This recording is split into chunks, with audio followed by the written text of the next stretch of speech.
Today, we're going to talk about Dave Dombrowski's tenure as Phillies president of baseball operations. Let's just get right into it. He was hired by the Phillies prior to the 2021 season. The team was struggling to make the playoffs. The payroll was getting up there, close to the tax. They weren't able to get over the hump. Matt Klentak had built a pretty good core. John Milton just wasn't giving him the luxury of going over the tax.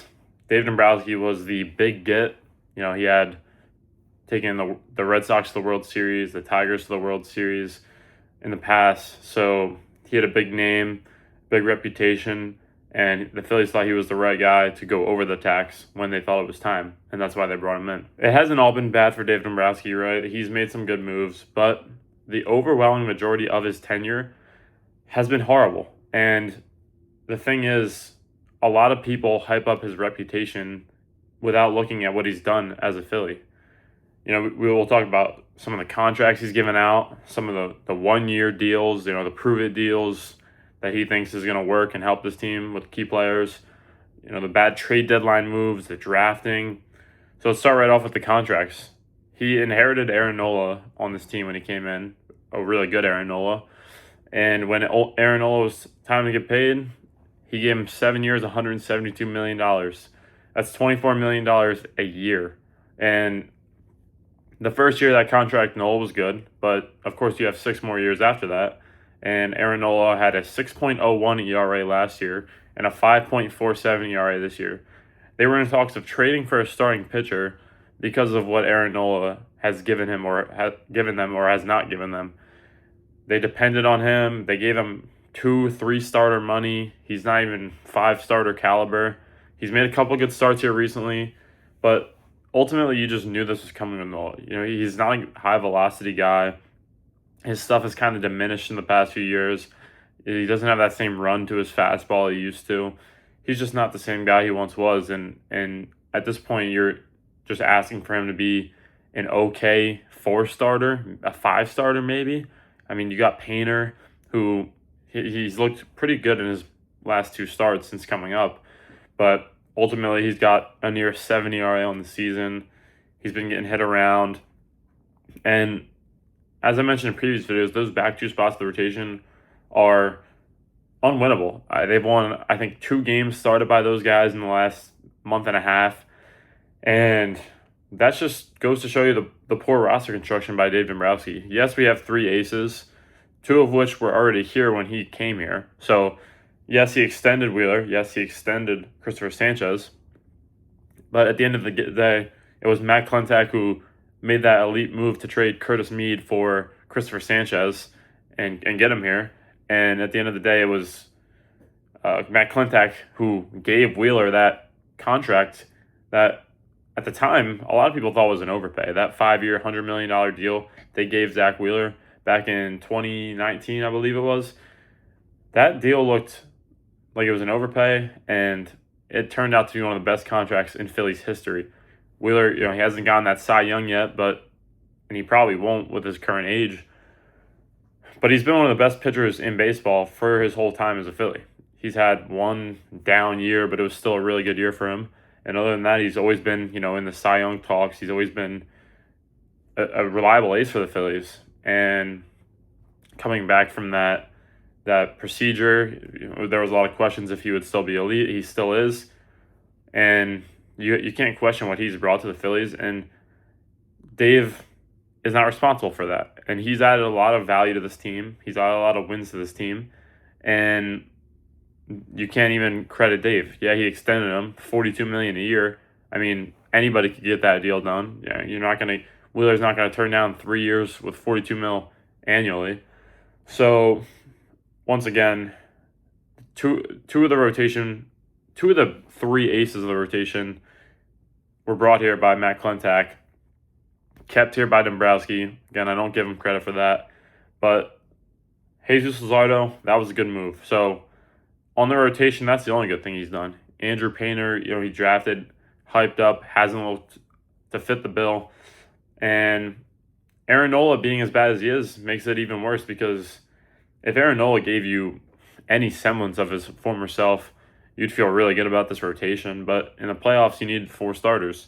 Your fourth starter makes 2 starts, I believe, throughout the whole run. And I don't know if the Phillies can trust Aaron Nola to do that. The way he's pitched, he's prone to the home run ball. He's prone to hanging a breaking pitch in an 0-2 count. And that's just not someone you trust in the postseason. So 7 years, $172 million. That's $24 million a year to a guy who has been absolutely horrible, and you can't count on to really get to the 6th inning anymore. So that's the first bad contract. The second one is Nick Castellanos, 5 years, $100 million. He did total a 1.1 WAR as a Philly, so wasn't technically an all-negative player, but you brought him here to be a bat. He really is a DH. He shouldn't be playing the outfield. He's one of the worst defensive players in all of baseball, and that's not even debatable. Watching him like he's running in mud out in right field for multiple years really did hurt the Phillies, and you could see their outfield defense is still not great, but it's been a lot better without him out there. A lot of balls that would get to the corner would be triples instead of doubles. That adds a lot of runs over time, of course. So ultimately, 732 OPS while being one of the worst defensive players in baseball. In the postseason, he was non-existent every year, chasing sliders away. He had a 658 OPS in the postseason. Just $20 million a year for a guy who is a negative asset. And once again, released, and now he's elsewhere. So he's still under contract for this year, but the Phillies had to move off him. So that's $20 million they're eating on a guy who's not even on the roster anymore. So it goes without saying that that's a horrible contract. JT Realmuto, the Phillies gave a 3-year, $45 million deal this offseason. JT Realmuto is not young. JT Realmuto is in his mid to late 30s. He will be in his late 30s, I think 38 by the time his deal expires. And he's a catcher. He's still good defensively, right? But you don't pay a guy $15 million a year to be your second best right-handed bat when it's JT Realmuto. This guy had a 700 OPS on the dot last year, and you could tell his bat was clearly taking a big-time dip. He wasn't catching up to fastballs as much. He was a lot more swing and miss. The guy just can't really put the ball in play as much anymore. Obviously, he doesn't run as well as he used to. Ultimately, he's just not a good bat. And the Phillies, of course, yesterday had him batting 5-hole, and that's behind Trey Turner. That's the highest right-handed batter in the lineup, and this is a guy who's got a 656 OPS. That's another horrible move by Dave Dombrowski. The obvious need this offseason that a lot of people knew that the Phillies could not win without was a really good right-handed bat that could hit 4th, 5th, somewhere in that neighborhood. And the Phillies were in on Bo Bichette, and they lost out to the bitter rival New York Mets. And they pivot to signing JT to that deal. It just screams desperation. And as a seasoned exec, you don't expect that. You don't expect them to do that. That's a horrible move to your backup plan, to Bo Bichette, who, of course, he hasn't had the year he hoped, but he's also playing for a bad team. He got off to a slow start. I think he would have thrived in Philadelphia. But your backup move to, an all-star bat who was a key player for a team that made the World Series was to go and get 36-year-old JT Realmuto back. It just doesn't make sense. I think if for right-handed bats that the Phillies should have targeted, Taylor Ward via trade would have been good, as I mentioned, as a trade target before. Of course, a trade target Dave missed out on this year. That's another stain on his legacy. You got traded for 3 guys that aren't top 30 prospects, and Dave couldn't get that done. So, and ultimately, Alec Bowman and JT Realmuto are still hitting 5-hole on a team that's trying to win the World Series. So, it's just not a serious team. JT being the backup to that backup option to that guy is really bad. It's terrible management. It's just inexcusable, honestly. It's pure incompetence. You're going from an all-star bat to a guy who's clearly fallen off drastically and is now a well below average hitter. So it's just pathetic from Dombrowski. And then moving on to, one that, your casual fans would love is Trey Turner, 11 years, $300 million. Trey Turner has a 776 OPS as a Philly. This year it's below 700. I mean, yesterday he went 0 for 6 with 3 strikeouts. This guy just isn't good. This guy is not good. He's the worst defensive shortstop in baseball. I mean, last year he had a Gold Glove year out of nowhere. really kind of just an outlier. He's back to booting the baseball. He's got the most errors from any shortstop, maybe most errors in baseball this year. Obviously, he's horrible defensively and sub 700 OPS. So you're paying a guy $27 million a year and on a $300 million contract to, in year 4 of that deal, be just a below average player. So you got 7 more years of Trey Turner still. And I can tell you right now, it's not going to get any better. He's certainly seen better days. His best days are behind him. So the Phillies are in trouble there. They're going to be paying him $27 million a year for 7 more years. And there's a lot of things you can do with that money. And there's a lot of things you could do with all of this money combined that the Phillies are wasting on players who don't contribute to the team, quite frankly. I mean, Trey Turner, obviously, I'm not saying he's we'd be better off if he was gone, like if he just got hurt or something, because we would really have no right-handed bats. I mean, he still poses a threat. He still runs the base as well, but not nearly worth $300 million. So that's another huge contract handed out by Dave Dombrowski that is horrible. Taijuan Walker, 4 years, $72 million. For anyone who's watched the Phillies, don't even need to explain much here. This guy was straight batting practice. 5.12 ERA as a Philly. Just like Castellanos, he was under contract for this year, but he was released.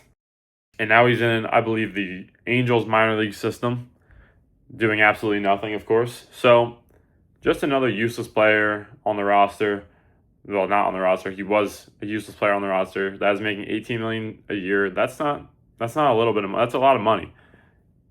That's like I mentioned previously. That's $125 million from those players right there that you're wasting on guys who aren't contributing. So then you look at moving on to like another aspect of his tenure is he loves to hand out these 1-year deals to guys who were good years ago, hoping they'll turn back the clock. I mean, there's several, and we'll talk about Adolis Garcia this year. One of the worst qualified hitters in baseball before his injury. Negative .8 WAR. This guy had a sub 600 OPS. He's appeared in the postseason once, 2023. He had a crazy run. He was a huge part in the Rangers winning the World Series. So I guess the Phillies signed him on the hope that in the playoffs when they get there that he would flip that switch again from that he did 3 years ago in his only postseason run of his career. So once again, that's horrible management. Your big right-handed bat, I guess you could say, because the only other right-handed bat they added was JT. So your big move for your right-handed power bat is to go get Adolis Garcia, who's been nothing of the sort for the past few years. So you're just banking on him turning back the clock. And last year's Adolis Garcia was Max Kepler. Max Kepler, sub 700 OPS guy all year. 0.1 WAR, just unplayable for a majority of the year. He had a couple good runs where he was good platoon bat for us, but ultimately that was the only addition they made to the lineup that offseason before 2025, and we see how that worked out. Lineup once again came up short, and in that same offseason, he handed out a 1-year deal to Jordan Romano, who was probably the worst pitcher in Phillies history. This guy had a 7+ ERA. I mean, negative 1.7 WAR as a reliever. That is astronomically bad. And then they ran him out there way too long. They gave him so many chances to turn it around, and every single time he'd come in and walk 3 guys and then give up a bomb. Like, this guy was absolutely horrible, and they just put up with it for so long because Dave doesn't want to cut his losses and say, I made a bad move. He does this all the time. I mean, Adolis Garcia had an almost whole negative 1 WAR, and he was still playing regularly until he got hurt. There was no plans to get rid of him or platoon him or whatever. He was just playing every day. Same with Max Kepler. They moved him to a platoon role when he should have been DFA'd probably in June or July. And it's the same thing with Jordan Romano. Whit Merrifield, another guy, did absolutely nothing as a Philly. He hung around for a good bit. Then he was released, and he went to the Braves. Just clearly wasn't a good player. Horrible move. Craig Kimbrell, another guy that they brought in to be their closer at age 36 or however old he was at the time, blew 2 games. And the year, the best chance the Phillies had was 2023. He blew 2 games that season in the NLCS and cost the Phillies a trip to the World Series that they probably would have won because that Rangers team really wasn't that good. Jerry's Familia was another guy that they, expected to be a leverage guy in their bullpen. He had a negative .6 WAR, and as a reliever, that's just impressively bad. Like I said with Jordan Romano, negative 1.7 WAR from a reliever in a little over half a season is just ridiculous. Joe Ross had a 5.12 ERA as a Philly. They ran him out there all the time, despite him being horrible. Took them forever to move on from him. Chase Anderson in 2021, Matt Moore. These were the 4 and 5 starters of 2021, and the Phillies missed the playoffs that year. These guys were horrible. Chase Anderson, negative .3 WAR. Matt Moore had a ERA over 6 and a negative .6 WAR. And mind you, a lot of people, a misconception about WAR is people think that this is, a WAR is average player, wins above an average player. It's wins above replacement level player. A replacement level player is a AAA player, is a solid AAA player. So what this essentially means is they are worse than what an average AAA player is going to bring up to your team. So Jordan Romano it takes away 1.7 wins from what an average AAA player would bring you. And that's a guy they gave $10 million to. And it's the same thing with all these guys. This is wasted money all around the board for guys who are worse than AAA players. Worse than if you called up Alan Rangel or Michael Mercado every day. They're worse than those guys. Another one was Didi Gregorius. He was here with Matt Klentak. But then Dave Dombrowski gave him an extension. And after that extension, he had a negative 1.4 WAR. They had to get rid of him because of how bad he was. And I think he was making $14 million a year. So once again, tens and tens of millions of dollars wasted on all these guys.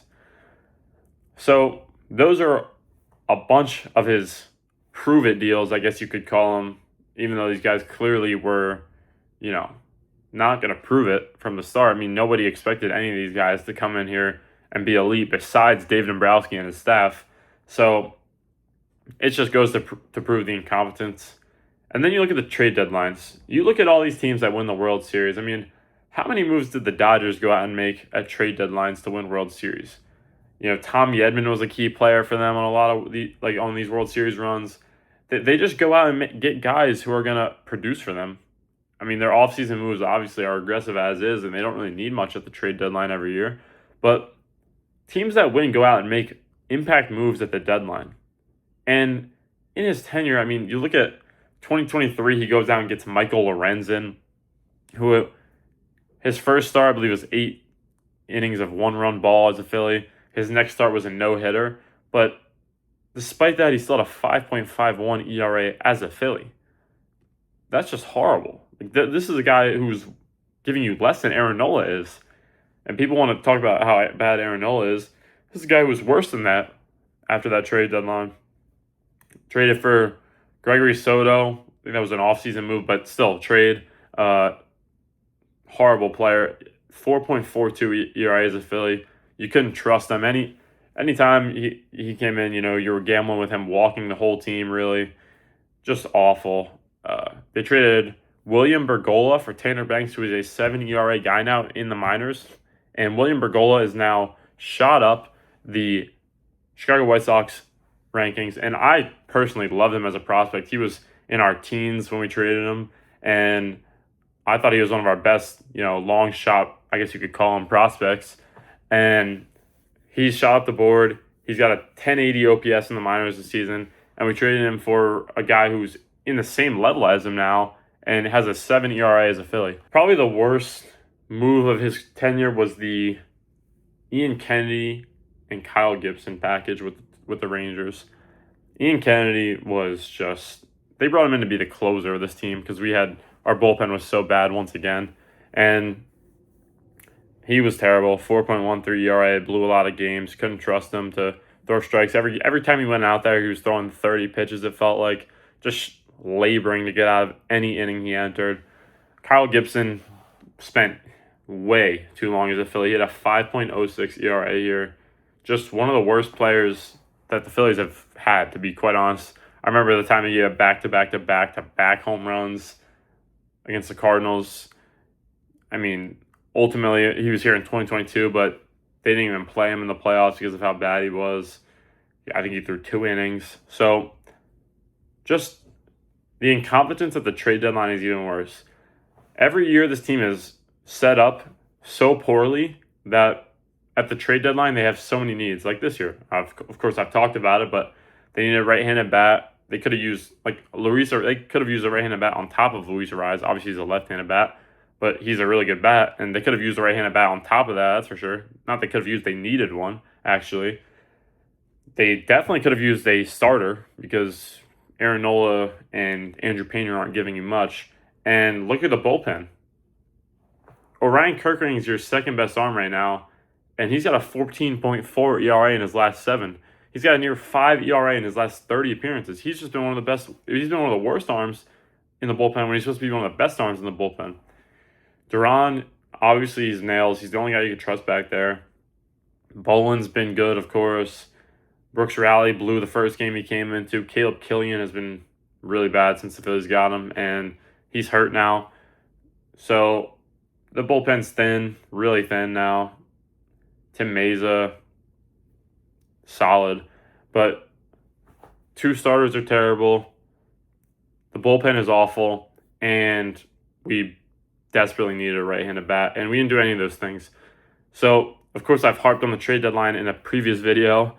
But it just goes to show you what he does every deadline. Last year, they needed a right-handed bat, and they go out and get Harrison Bader. Yes, he's a right-handed bat. He actually had a good Phillies tenure, but was he the guy who was going to hit cleanup behind Bryce Harper ever? No. That was what they needed. Because at the end of the day, they went in the postseason with Alec Bohm batting cleanup. And we see what that does for them. The offense dies, doesn't do anything. The lineup has no real threat, and it's going to be more of the same this year. Luis Ariz is going to hit cleanup, but who's hitting behind him? Alec Bohm, JT Realmuto. I mean, they finally moved. They finally maybe gave up on the Alec Bohm experiment. They benched him the other day. Then he came in and he choked in a big spot. They put JT at cleanup yesterday, or not cleanup, at 5 behind Ariz yesterday. So just 2 guys who aren't capable of hitting there, and they've been lucky that Bryson Stott, obviously he's a lefty again, but he's been over 900 OPS since in his last 30 games. So he's been one of our best hitters. So he's actually, made the lineup a lot better than we thought it was going to be. But ultimately, you can't trust these guys to keep it up. The lineup isn't good enough. The rotation isn't good enough. The bullpen isn't good enough. And that's just the story of the Dave Dombrowski era. 2022, the team got on a really hot run. Team still had a lot of holes, honestly. I mean, they could have used some bats. It was a good team, but every year, like I said, he inherited most of that team from Matt Klentak. And every year, this is why they've regressed every year. Because that was the peak of the team Matt Klentak built. And since then, 2023, some horrible trade deadline moves. Lorenzen, horrible. That was their big get. And they just go down. They go down. 2023 NLCS loss. 2024 NLDS loss. 2025 another NLDS loss. And this year they might miss the playoffs. They're only 1 game up. They've been horrible since the All-Star break, as I mentioned. They had a little 4-game win streak mixed in there, but once again, they just lost a series to the Toronto Blue Jays, who have been horrible. And all 3 of those games were ugly from both teams. And the Phillies couldn't pull the series out. Bullpen blew multiple games. Alvarado, Kerkering, these guys just aren't very good.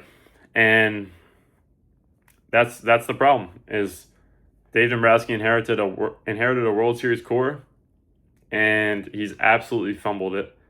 And millions and millions of dollars wasted on guys who are literally off the team because they're so bad. Still under contract. Castellanos and Taiwan should still be on this team based on their contracts, obviously. And that's just to name a few. And then you got of course, the other guys that I named, Nola, JT, Trey, all these guys making a lot of money. And as I mentioned before, with the money they're paying these guys, they could afford Juan Soto and Aaron Judge annually. So that just sums it up right there. They could afford to have two of the best hitters in all of baseball that just hit free agency recently, but instead they have their money tied up for multiple years to guys who are horrible. There was a report that the Phillies are considering an extension for Dave Dombrowski a couple weeks ago, and I just think at this point the only reason this guy has a job is because his resume, stuff he did 20 years ago with the Tigers, 10 years ago with the Red Sox, and people just don't understand that the game has changed, and Dave Dombrowski doesn't understand that. When after the trade deadline, when they didn't get a right-handed batter and Alec Bohm was still on the team, when he was talking to reporters, he said, well, not many guys have more RBIs than Alec Bohm. Alec Bohm ranks in the mid-40s in RBIs in the league, and RBIs are not a good stat anymore. They're just nobody like this team values we just traded for a batting champion, and then we talk about a guy who is one of our team leaders in RBIs, even though he's third on the team in RBIs, and he's been batting cleanup behind Bryce Harper and Kyle Schwarber. So I'd hope he'd have a lot of RBIs. But this is a guy with a 650 OPS. He's been awful all year. He doesn't play good defensively. He doesn't run the bases. He doesn't do anything well. And when asked about it, David Dombrowski says, well, not many guys have more RBIs than him. So that just goes to show you this guy's incompetent. This guy hasn't adapted to the modern game. And I'm not saying that you need to be, every guy, let's look at his, his WRC plus and his baseball savant page to be a good player. Obviously, Harrison Bader was a good example of that. He had terrible baseball savant page, terrible underlying numbers. But as a Philly, he produced really good results. So it's not the end-all, be-all, but you can't be going and looking at a guy's batting average and his RBIs and his ERA and just say, okay, this guy's a good player, this guy's a bad player. And it just feels like that's how the Phillies evaluate players, because when they talk about their players, they talk about those stats.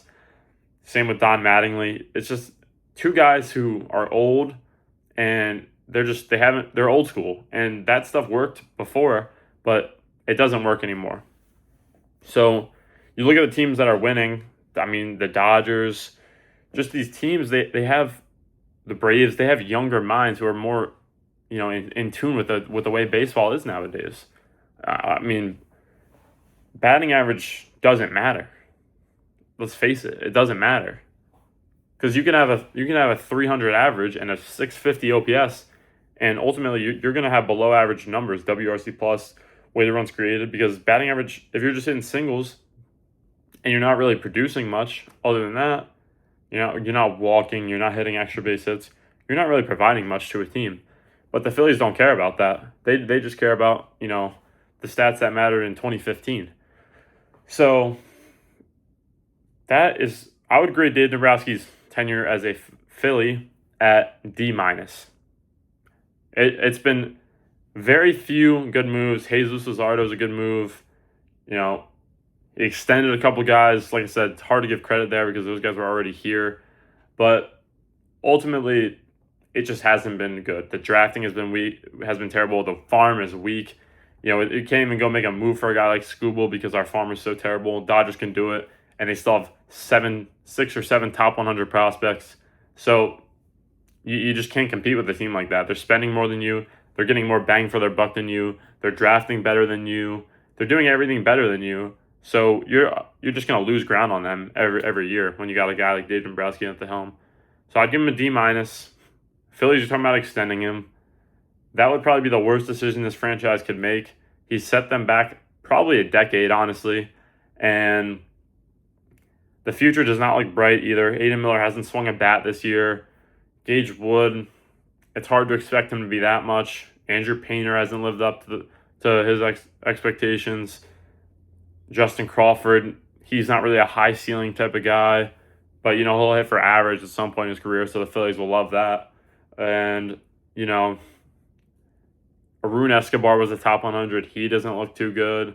The only guy in the farm, I believe in Aiden Miller, but it's hard to. The Phillies are bad at developing players, and that's just a fact.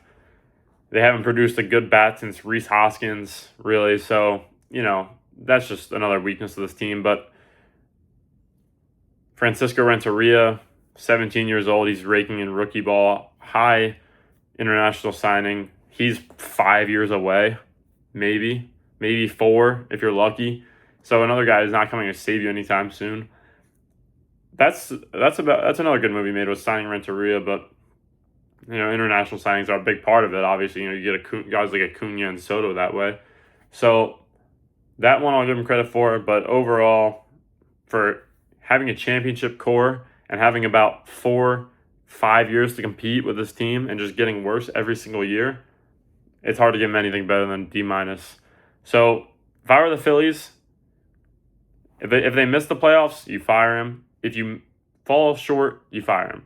Basically, unless you win a World Series, you're firing him. And this team is not winning a World Series. So the extension talk is crazy. That would just be a horrible move for the Phillies. Horrible move from John Middleton. But I think they will keep him around, unfortunately. Despite what they do, they'll probably lose in the wild card or NLDS if they're lucky. They could even miss the playoffs. Like I said, 1-game lead. Haven't played well. Team's just not good enough. Padres are hot. So all in all, the Phillies aren't looking good for the future. They're not looking good for this year. Dave Dombrowski has set them up for failure. And for those reasons, I think Dave Dombrowski is one of the worst execs in baseball.